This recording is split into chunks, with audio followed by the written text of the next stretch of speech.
Hey, how everybody doing? What's up? We just want to welcome everybody to episode 10. And what we're going to talk about today, are you your true self around your partner? Like we've talked about before, we created this podcast to use lesson learned to put through adversity. I'm Phil, and this is my brother Arnell, who's What's going to going kick on? things off for us. So, Arnell, I have a couple questions for you, sir. Yes, Why do sir. you Sure. think a person attempts to compartmentalize their partner to fulfill their desires? So why does a person compartmentalize their partner? It's a good question, man. It could be from a couple different standpoints. Could be from a standpoint of control. They want to control their partner. Maybe control some of the things they see positive or negatively about that person to create a desired income or desired end state for them. So maybe they've been in bad relationships in the past and they want to steer the I guess the path of this relationship. And so maybe they have their partners compartmentalize certain things that they don't like about them that they've seen in previous relationships. Or maybe they see that the partner has the potential to push them and hold them accountable, and they push that, they compartmentalize that because they don't want that accountability. Maybe they've never had that in previous relationships. So I think it's more, from my perspective, maybe a control thing to try to steer that relationship in the direction that that particular person wants it to go in. Yeah, man, that's good. That's good. You hit on a lot of key things. It's all about, perspective on how you look at it.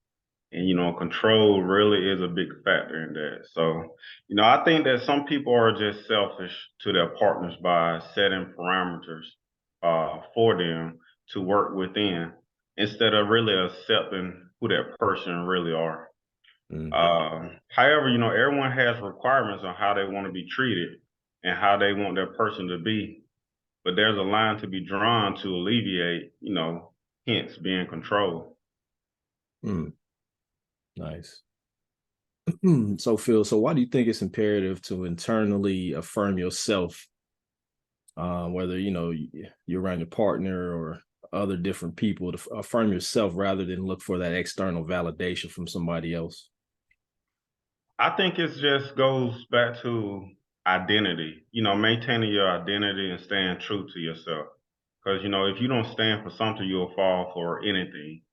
And it's hard to be yourself when you're trying to um, fit this ideal of what everybody expect and what everybody want and stuff. You just need to be your authentic self and, adjust accordingly. Like I said, some things need to be changed and, other things you just need to stand your ground and value your morals and your beliefs. Mm, great, man. I like that. Value your morals and beliefs.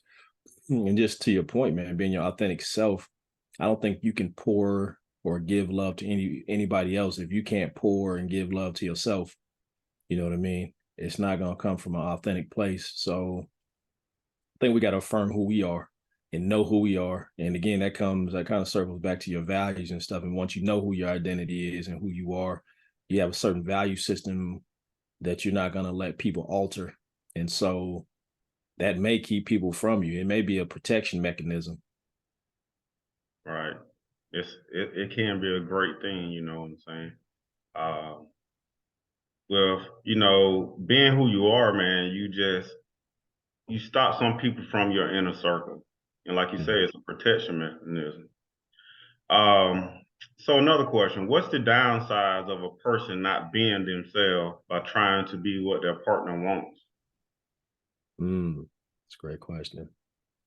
You just lose who you are, man. You lose your goals. I think you can lose what you want out of a relationship. And so we get in, excuse me, in the business of pleasing other people and not coming to a compromise, man, then it's going to be a one-sided affair. And relationships are about compromise. I don't care if it's a business relationship or if it's a personal relationship. There's always got to be some level of, for lack of a better word, submission on each side. But the thing is, I think the crossword is you got to be careful and mindful of what you're submitting to Mm. and willing to compromise on. Like certain things, okay, hey babe, it's too cold in the room. Can you turn the AC down some? Certain things you compromise with, but like if somebody doesn't want you to be your true self, if you're outspoken, you're extrovert, you like to be around different people. If people are stopping you from activating who you truly are and what you truly want in life, as far as goals and who you want to become as a person, then you got to take another look at that relationship. Cool. That's great, man. Um, in summary, you kind of hit on a lot of things that, came to my mind, I feel like I spoke before, you kind of lose your identity of who you are, which impacts what you're capable of being. This creates false identity. Um, you can't be the best version of yourself if you don't know who you are. So it's okay to compromise, like you stated, on some things, but you got to be your own self. And if that person don't like some of the things that you have groomed to be, you got to have that hard conversation to address it and talk things out to see is it can be resolved, or you need to make a hard decision if this person really for you. Mm, right, right. Right. Comes down to that decision. And why do you feel that it's so hard for most men, specifically black men, to, I guess, show their emotions? So we're in a climate today where you have these high valued women looking for a high valued men. And if you're not making a certain amount of money, you don't look a certain type of way, it's really hard to approach some of these women these days and really let them know who you are. So if you don't have the superficial intact, you really don't have a chance with a lot of these ladies here. So why do you think that, I guess it's so hard for men to open up to their partners, man, when you do have, let's say you do have a partner, you guys courted each other. Why is it so hard for men to open up about their feelings and really to be fully vulnerable, man, be the 100% themselves and give them their full selves to their partner? I know it's a lot of Uh, information. that's a great question. So I just start off like as a man, and I'll say for myself, um, it's hard to open up with your emotions and your feelings because a lot of people look at that as a sign of weakness. And being a man is hard because they expect you to be hard and have a lot of answers and be able to fix things. But sometimes we don't have it all together. And land that out, people kind of, look down on you. I also say is acceptance. You know, when you let people down, it's hard for others to accept who you are. They don't see the potential or see that you trying. They just see that you can't or that you're too emotional and too sensitive because society doesn't paint that men have those emotions and have those feelings and stuff. Uh, I said another part is rejection. You let the cat out the bag and stuff, and sometimes as a man, you'll feel like, okay, well, people won't accept this. They'll reject me and they won't see me for, who I am. Mm, right. That's good. Lack of acceptance, rejection, and I'll add another one in there, man. Just lack of appreciation. If you don't, That's if a you good don't, one. yeah, if you don't feel appreciated, you're not gonna make yourself vulnerable enough to even go through those feelings. So Correct. they got that movie, man, the book, The Hate You Give. The acronym is Thug. So the hate you give is pretty much reciprocal. That's what you're gonna attract. So the love you give is what you're gonna attract. So you can't expect what you don't give in a relationship. So if you're not opening up, you're not being vulnerable, you can't expect those types of sentiments to be given back to you, man. And Right. like you said, man, it's almost like we're expected to have have a light switch mentality. Like you got to be a dog and you got to be the leader and the provider. And that's how certain individuals see you. But when you want to switch the other side, the sensitive side on, they're like, oh, we ain't got time for that. Or it just feels awkward because they're so used to seeing you in one dynamic. So I think it's got to be a conversation where we don't compartmentalize either or, because I think there's a duality. You got to have that masculinity and that sensitivity piece to really give your full self. Right, right. Okay, last question. So, is it a form of control or standard when a person has a issue with the way that their partner is? Is it a form of control or standard if they have an issue? Do you have a particular issue or just talking about in general? In general, like people that are in a relationship, if they have an issue with something that their partner say or does, do you feel like it's a form of control or standard? It could be both, really. I think it could be both. Standard because maybe the partner is holding them accountable to some things that they weren't held accountable to before. You know what I'm saying? So maybe they're calling their partner out, male or female, on some things that they seen that they don't like. So that could be a standard that the opposing party is looking at, like, hey, my standard is when we wake up in the morning, we speak to each other. Or if I'm going to the store, I'm gonna let you know, hey, babe, I'm going to the store, but I don't need to get texted, 30 times. You ask me where I'm at. It could be the control piece is, um, I want to make you basically a mini me. I'm gonna mold you into who I want you to be, not who you naturally are. And so, yeah, I think it could be either, man. I don't want to talk too long on either, but it just depends on the situation. There's not a cookie cutter answer for it, but I think control will come from too strong of or lack of standards having. So I think standard is going to be the baseline where everything starts. And then I think from there, once you see the standard of either person, then control starts to creep into the picture. Man, that's a great response, man. For me, kind of what you said, I think it has a lot to do with perspective and acceptance of each individual. It depends on, how you look at things, and, also it depends on how life have groomed you on what you want and your outlook on things. Meaning, some things need light to be shed on for change to take place. On the other hand, we know that we're not able to get everything that we want, within a single person. Mm, Uh, like we talked about, we have to learn to compromise. So I just say, so just acknowledge, accept, and address the standard without being controlled. mm, So, real quick, I got a quick example from me personally that I experienced. So I was involved with someone that was in love with my potential and not who I really am. I found myself trying to tailor my life to their expectation.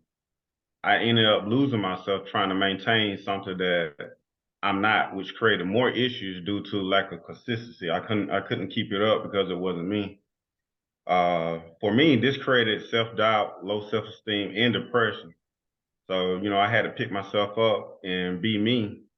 And if it meant for me losing that person, which, things didn't work out because they seen a person that they cared about, but which wasn't really what they actually wanted. And it came to be, more controlling, trying to uh, mold me into this ideal person, what they really wanted. So, that just let me know, like, okay, when you dating and stuff, you always try to be perfect or put on a good image and stuff, and as you should to a certain extent, but you should be your authentic self no matter what. mm. Yeah, I was gonna ask what was your takeaways from that situation, but yeah, you just gave it, man. You should be your authentic self. Like we all have I don't want to say a mask, but we're all on our best behavior, the first couple of dates. And like you say, you should be a gentleman. Um, but you shouldn't lose yourself, especially early in a relationship, because then that's going to be the expectation. Right. You know what I'm saying? So, my last question. So, when I think of being true to myself, I think of trust, integrity, executing on the necessary things to become the best version of myself. And I'm sure you do the same. We talk about a lot of personal development. So, tell me how instrumental is keeping one's integrity to your authentic self. Um, should you stay in a place or a relationship where you're not feeling wanted, where you feel like you have to hide who you truly are and there's no growth? If you're outgrowing your person, does that put a damper and does that snag the relationship and keep it stagnant? Hmm. Most definitely. So, uh, that's good. I faced that with a previous marriage, actually. Um, what I would say is this is a situation that needs to be discussed because a lot of time people get complacent and they don't know and they're not aware of what's going on. So I had to have a real conversation of what I'm viewing and to get that feedback. And it's up to them to receive it and to adjust accordingly and stuff. And this wasn't just like one conversation, I had a couple conversations and stuff. And of course there were other issues and stuff too. But when I'm working on myself to make myself better, I want my person to continue to work on themselves to make themselves better so we can make each other better for the relationship and stuff. But sometimes some people don't want to grow, and some people don't want to be better than who they are. They are content with where they're at. And I'm sure everybody heard the saying, everybody ain't meant to go with you when you're going further and you're going higher and stuff. So after that conversation, you have to make that hard decision. You know what you want in your life, and you want that person to be in your life. If they're not willing to take the necessary steps, you got to ask yourself, is that person really for me and stuff? Yeah. Because if they're not, they can really just hold you back from you being yourself, and you'll regret that in the future and stuff. So you have to move around, you have to move on. Okay. Well, let me play devil's advocate for a minute. So, what if you got a person, man? They check every single block. I'm talking about every single block. You click on all cylinders, but they just don't want more than you want out of life, as far as like um finances, personal development. I mean, but they're perfect in every other aspect of life. They just don't want to push themselves, or they're scared of failure. Like, what do you do in those situations, man? Because like everything, they're your ideal person. I Mm. mean, from the T. But it's just that one piece of like, hey, you're reading daily, you're listening to books, you're working on your personal development, you're growing daily, spiritually, emotionally, mentally, physically.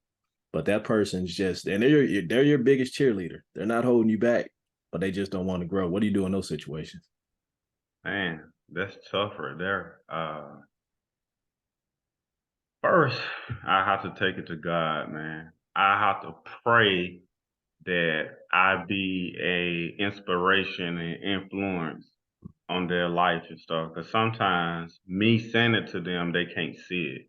So what I try to do is find a way to indirectly impact them with videos, text messages, social media, or let them see what I'm going through and how it's impacted my life.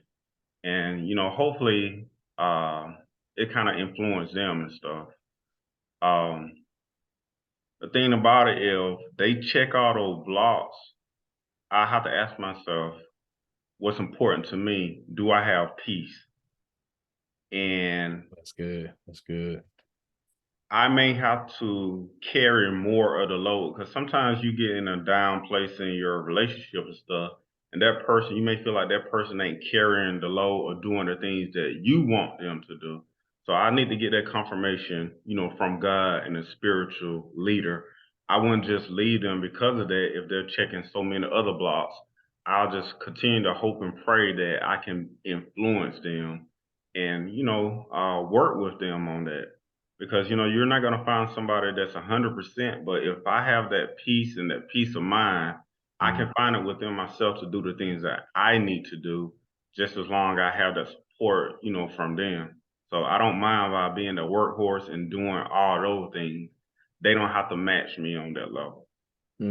that's a great answer, bro. That's a great answer. That peace of mind, bro. And the thing is, if you got that peace of mind, that gap that you have in between, you won't seem so insurmountable. It won't seem so wide. So now both of y'all, are fighting about not only the group personal development, but other stuff. Now that gap widens and widens and widens, and that piece, man, that piece is starting to shrink. So man, I agree 100% with you, bro. I agree Right. 100% with you, man. Okay. Well, we about, to the end of this episode, man. I got a couple key things I just want to leave everybody with. First one is don't aim to please and lose yourself. Stand on your morals and values. Mm, The next one is being someone that you're not to impress them is an imposter. So be your true self. mm. You are uniquely you, which may be different from your partner, and there's nothing wrong with it. I got a question for you all. What are you willing to lose for your partner's happiness? Ooh, that's a good one right there, brother. Just a couple things to just think about. Think about the fear of rejection. Think about not being able to meet your partner's standards. Think about, you wanting to be likable. And the last one, just think about you just continue to be your authentic self.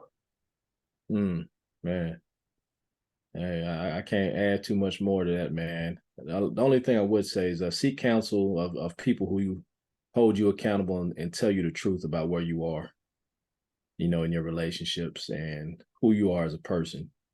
We're not sitting here and saying that all the fault should be on the other party or our person, but you need to have a third party that's neutral, somebody you can go to, man. And then I'd say allow humility and gratitude to soften the ego so the heart and mind can transcend the physical expectations of who we think we are. You Mm, know, you know what I'm saying? So um definitely don't lose yourself, but don't give up too early either. Try everything you can. Communicate. Communication is the biggest piece, man. Um, and really just find your peace. I think Phil said it best, man. Find your peace. And if you have someone or something that's giving you that peace, be willing to compromise with the other things that the tangible, non-tangible things you look for in a person. right. That's great, man. Well, this is the end of this episode. I thank everybody for viewing and chiming in and stuff. You know what I'm saying? So, like I said, this is episode 10. Are you your true self around your partner? Just think about that. Just be your authentic self and think about what brings you peace and can you accept those things. So, I'm Phil. This is my boy Arnell, and we out. Peace. Peace.